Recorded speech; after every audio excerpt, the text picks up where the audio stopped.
Konnichiwa. Good afternoon po sa inyong lahat, families and friends. Konnichiwa.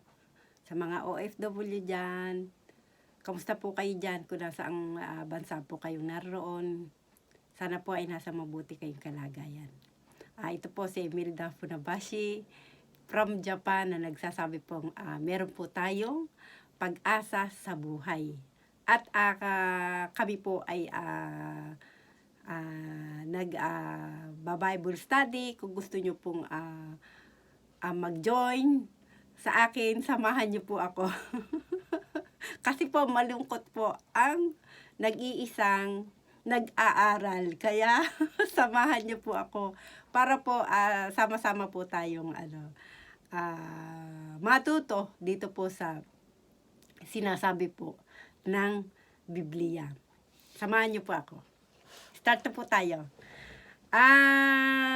Pakibuksan po sa 1 Corinthians. Kung English po ay 1 Corinthians chapter 1 verse 18 hanggang 24. Hanggang 24 po. Pakibuklat po.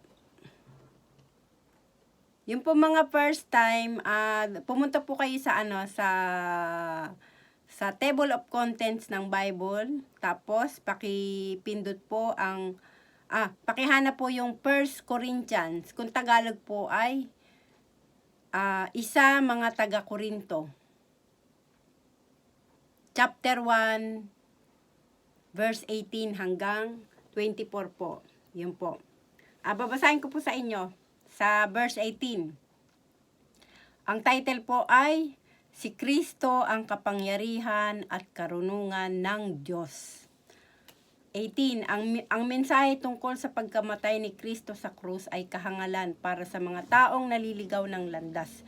Ngunit ito'y kapangyarihan ng Diyos para sa ating mga naliligtas. 19. Sapagkat nasusulat, sisirain ko ang karunungan ng marurunong at gagawin kong walang saysay ang katalinuhan ng matatalino.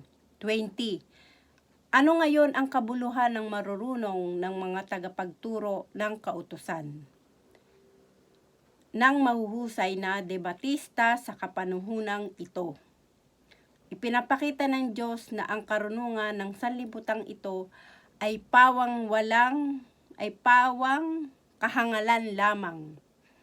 21. Sapagkat ayon sa karunungan ng Diyos, hindi niya pinahintulutang siya'y makilala ng tao sa pamamagitan ng kanilang karunungan, sa halip minarapat niyang iligtas ang mga nagpapasakop sa kanya sa pamamagitan ng magandang balita na aming ipinapangaral, na sa tingin ng iba'y isang kahangalan.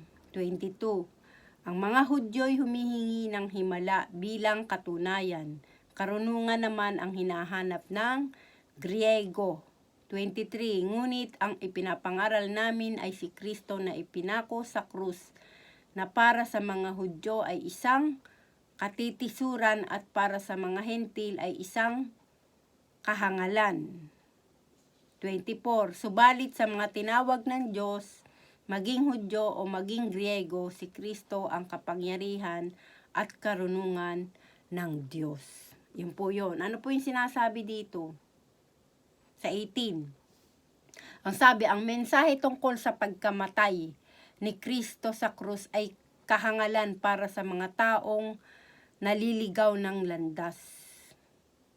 Ibig po sabihin dito, ang mensahe, yung ibig sabihin, yung ano bang ibig sabihin ng cross para sa mga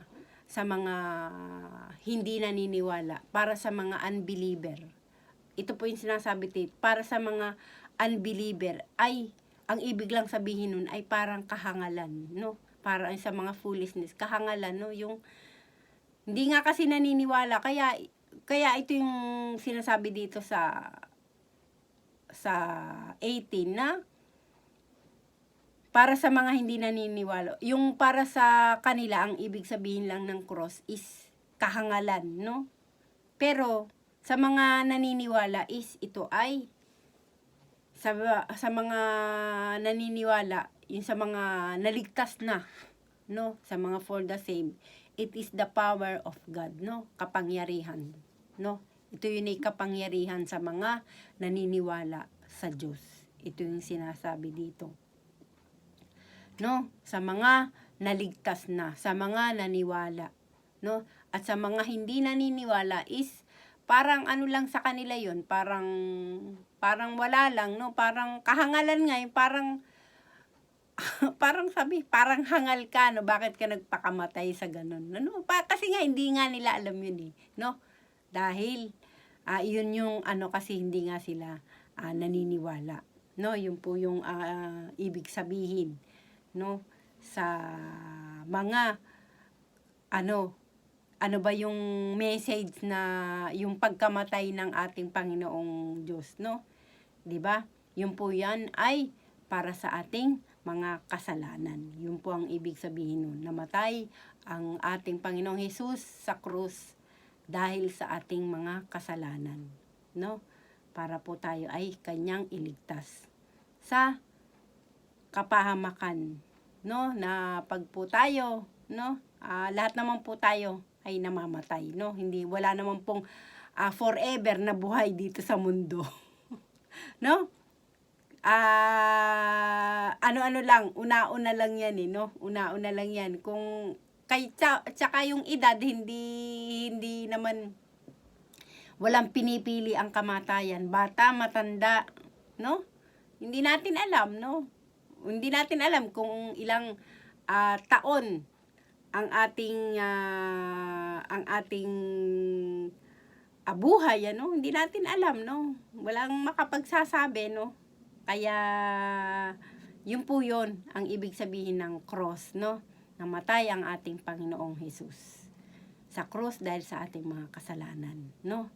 Na ang message na para sa mga hindi naniniwala ay ito ay isang kahangalan, no? Yun po yung sinasabi dito. Pero sa mga naligtas na, ito ay isang kapangyarihan, no? It is the power of God, no? Yung mga naniniwala sa Diyos. 20, sa 20 po tayo. Ano ngayon ang kabuluhan ng marurunong ng mga tagapagturo ng kautusan ng mahuhusay na debatista sa kapanahunang ito?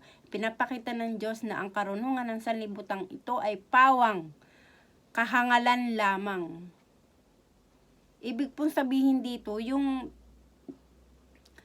sa mga ano naman po ito, yung sa mga halimbawa sa mga nagpakatalino, no? Sa mga nagpakatalino, tapos yung mga talagang walang Diyos na hindi naniniwala sa Diyos, nagpakatalino sila, tapos magaling silang magdebate, no? Magdebatista, no? Yun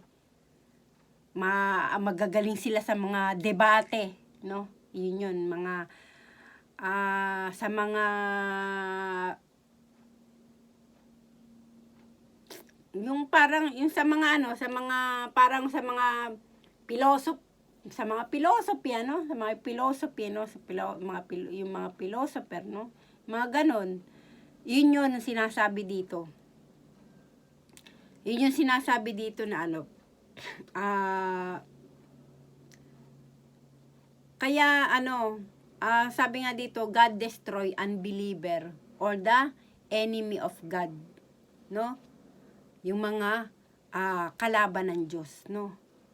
Kaya sabi is kaya nga ang sabi ay ano ngayon ang kabuluhan, no? Parang sinasabi ng Diyos, no? Anong kabuluhan yan, no? Parang ganun sinasabi niya. Na mahuhusay kayong magdebate,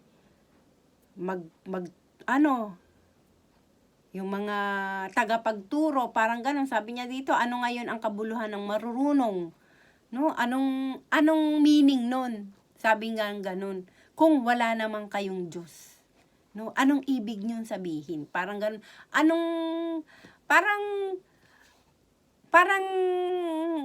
parang anong iminay, parang ganun ang sa Nihongo, parang iminay dyan, parang wala namang, parang walang kabuluhan, iminay parang ganun. ang sinasabi dito, na parang walang kabuluhan naman tong ginagawa ng mga mga marurunong, no? Tagapagturo ng kautusan, no? Yung mga batas, parang ganon, yung mga batas, no? Kaya yung sinasabi ay pawang kahangalan lamang, no?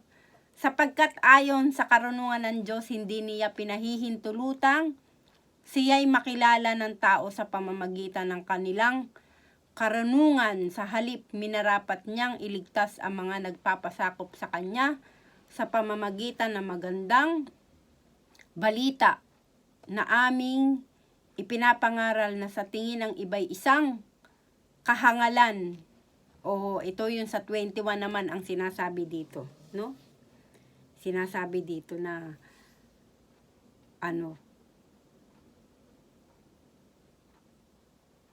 kaya kumbaga parang ang sabi dito is the wisdom of God for believer, not to unbeliever, no? Not to the wisdom of the world, hindi sa mga matatalino, hindi sa katalinuhan ng tao, kundi sa mga maniniwala sa kanya, no? Yun po yun. Sapagkat ayon sa karunungan ng Diyos, ito nga sabi, hindi niya pinahintulutang siya'y makilala ng tao sa pamamagitan ng kanilang karunungan. Ibig sabihin, hindi sa katalinuhan, hindi makikilala ang Diyos sa katalinuhan lang, no? Hindi makikilala ang Diyos, no? Kung halimbawa, kaya nga mahirap papaniwalain ang isang matalino, ang magaling magdebate kumbaga yung sarili lang niya, yung iniisip niya, yung sarili lang niya na kasi matalino ako, kasi kaya ko, kasi alam ko, ganun. Alam ko, no? Yung ganun. Yun sinasabi dito. Na ngayon, nararanasan natin, no? Ito, hindi pa tayo tao, ginawa na tong Bible, no? Kumbaga, ilang ano na to, kailan pa to? Before Christ to, no? Tong Bible, no? Kaya tayo dito, kumbaga, hindi mo naman masasabing dahil ang tagal na nitong sinasabi, pero ngayon nararanasan natin, sa panahon natin ngayon. Itong mga sinasabi ng Bible ay nagkakatotoo na. O ngayon, sa ating kalagayan ngayon, no? Dito sa pandemic, no? Halos wala tayong maisip, na paraan na para tayo ay bumalik, no? Na para tayo ay kumbaga matapos yung problema, no, sa pandemic, dahil ngayon talaga dumadami pa rin, kumbaga hindi pa talaga siya tapos, hindi pa siya talaga, kumbaga dire-diretso pa, no?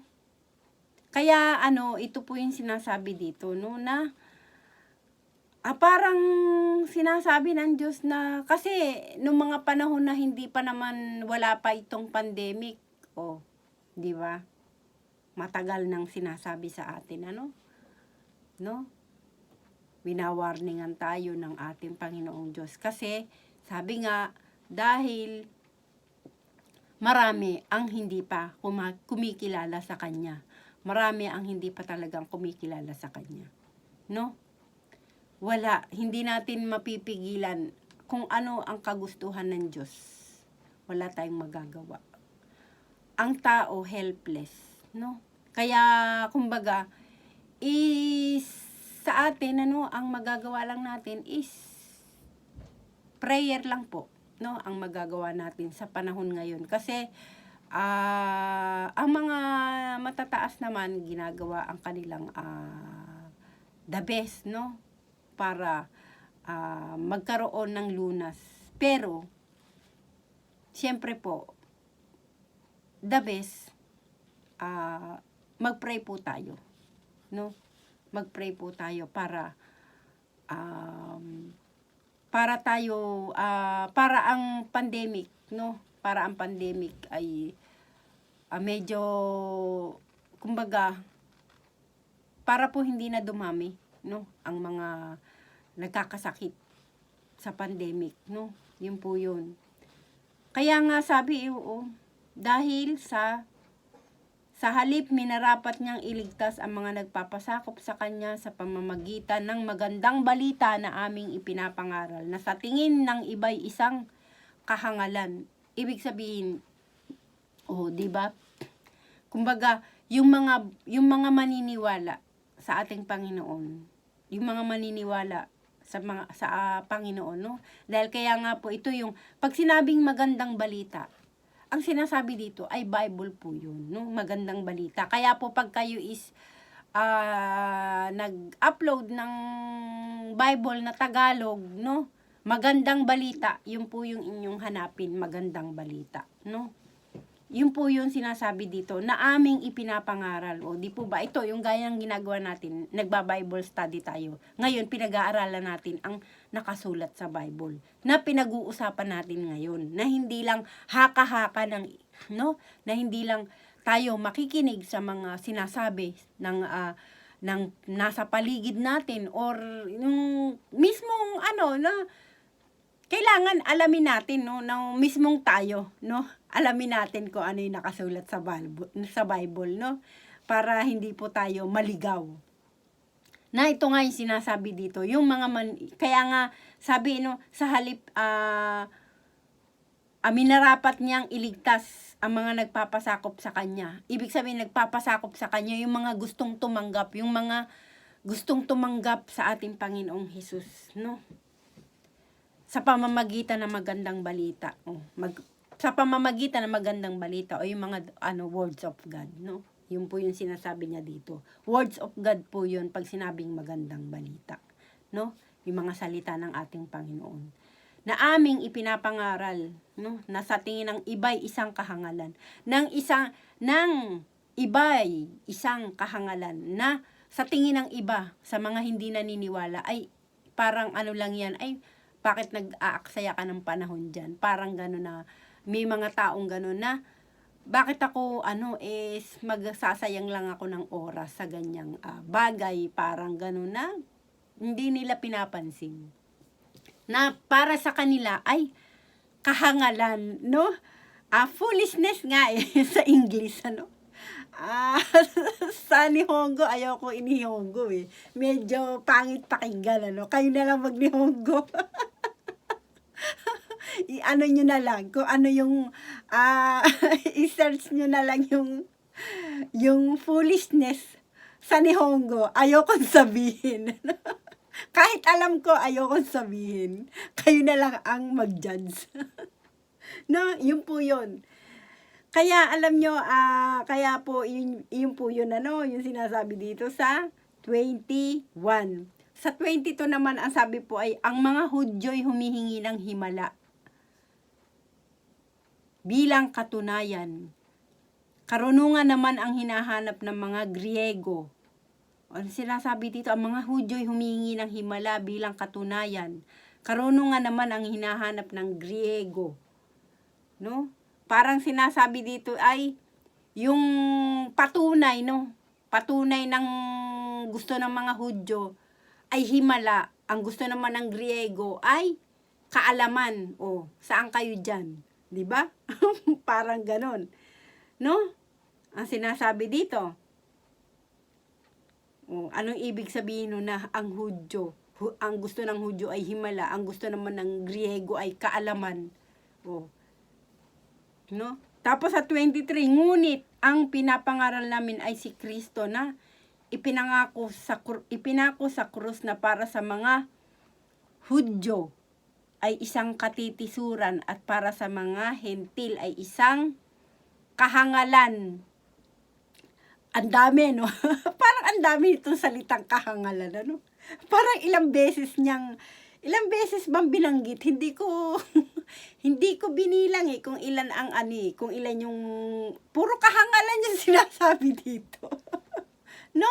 Parang parang kahangalan yung ang daming kahangalan na sinasabi dito. Ang ibig sabihin is parang sabi niya is ngunit ang ipinapangaral namin ay si Kristo na ipinangako sa krus na para sa mga Hudyo isang katitisuran at para sa mga hintil ay isang kahangalan, no? Sabi niya dito is, but we preach Christ crucified. Para sa mga Hudyo, katitisuran, para naman sa mga hintil, kahangalan, no? Ano kaya ibig sabihin nito? No? 'Di ba? Parang pareho lang no? Katitisuran. O, 'di ba? Minsan, 'di ba, parang natisod ka sa isang gumawa sa'yo ng hindi maganda, yun, natisod ka, parang ganun. O, ito namang hentil, kahangalan. O, parang kahangalan naman para sa kanila yun, ano? No? Parang ano lang yan, parang, ang hirap, kahangalan, parang ano ba sa kahangalan yun? No, hangalan, no? Parang, no, minsan pag-isipan natin to. Ang dami, no? Dahil, eto na, ang sabi sa 24, subalit sa mga tinawag ng Diyos, maging Hudyo o maging Griego, si Kristo ang kapangyarihan at karunungan ng Diyos. No? God has called both Jesus and Greeks Christ the power of God and the wisdom of God. No? No, parang yung sabi is, subalit sa mga tinawag ng Diyos, maging Hudyo o maging Griego, si Kristo ang kapangyarihan at karunungan ng Diyos. O, di po ba? Ang ating Panginoong Hesukristo, ang kapangyarihan at karunungan ng Diyos. O, ibig sabihin, ang ating Panginoong Hesus, no? Kung halimbawa ang ama sa langit, siyempre hindi natin nakikita ang ama sa langit, pero ang ating Panginoong Hesus ipinadala niya, kaya nga yung mga nakikilala ay yung mga tumatanggap sa ating Panginoong Hesus ay para na rin, sabi nga is para mo na rin nakita ang ama sa langit, no? Dahil pareho lang sila pareho lang sila ng katangian, no? Iisa lang ang kanilang karakter, no? Ng ating Panginoon. Makapangyarihan at sabi nga si Kristo ang kapangyarihan at karunungan ng Diyos. Oh.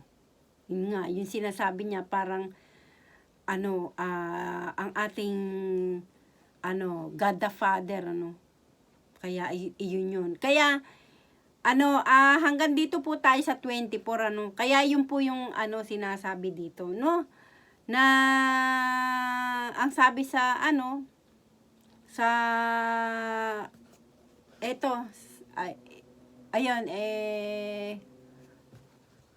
sa 18, sabi niya ang message of the cross, Ang message of the cross, ang sabi is sa mga foolishness ay kahangalan, no?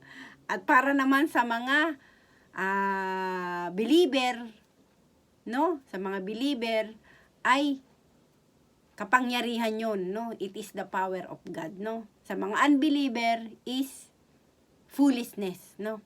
Kahangalan, no? Dalawang klase po yun, na kung ano ba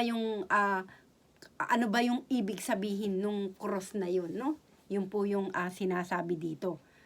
Kaya, tapos sa 19 yun nga, unbeliever of the enemy of God and wisdom of the world, no? Yun po yung sinasabi dito. Kaya, wag po tayong, kumbaga, paniniwala na naman to sinasabi dito, no? Parang, kasi, sa mga taga-Korinto, kasi yung pinag-aralan natin, mga, nilaktawan natin tong mga taga-Korinto, medyo, una-una dun sa na lumukdang tayo sa sa mga taga-Epeso at saka sa mga sa Roma, no, napunta, kumbaga, nilaktawan natin tong, taga Corinto, no, samantalang unang-una tong Corinto, ang sinasabihan dito, no. Kaya, ito po, hanggang dito po muna tayo, ang ating pag-aaralan po, no. Kaya, mahaba pa po ito no, hanggang 31, kaya, hahati-hatiin po natin, no? Yun lamang po ang aking na-share ngayon sa inyo. Sana po ay meron po kayong natutunan sa araw na ito. At, gambarimos. Ano po tayo ngayon? Fight po tayo, no? Kumbaga, pagbutihin po natin, habang tayo ay dyan sa Pilipinas, no? Kung, kamusta po kayo dyan? Medyo, hindi po maganda, no? Medyo, dumadami kasi ang mga ngayon, sa pandemic sa atin ngayon, no? Dito rin po sa Japan. Dito po sa Japan, talaga dumadami pa rin po. Pero is talaga, no, ang quarantine kasi hindi, no? Kasi ngayon, free ang mga tao. Nakakalabas ngayon, no? Pero, andun pa rin talaga ang pag-iingat. Kaya lang, hindi maiwasan kasi ang, pagdami dahil nakalabas lahat ang mga tao, no? Kaya ito po yung sinasabi dito, no, na patuloy lang po tayo na maniwala sa Diyos, no? Tayong mga naniniwala is magpatuloy po tayo, no? Huwag po tayong panghinaan, kaya po tayo nagba-Bible study para po tayo sa ating kalakasan sa araw-araw. Kaya po, lahat po naman, no, marami tayong struggle sa buhay, no? Hindi po natin, syempre po, no, lahat po ng tao yan, wala pong exempted, no? Kaya nga, kaya alam nyo, ito lang po talaga ang ating kalakasan, no? Ang magandang balita, no? The Word of God, no? Ito nabanggit sa, no? Nabanggit sa,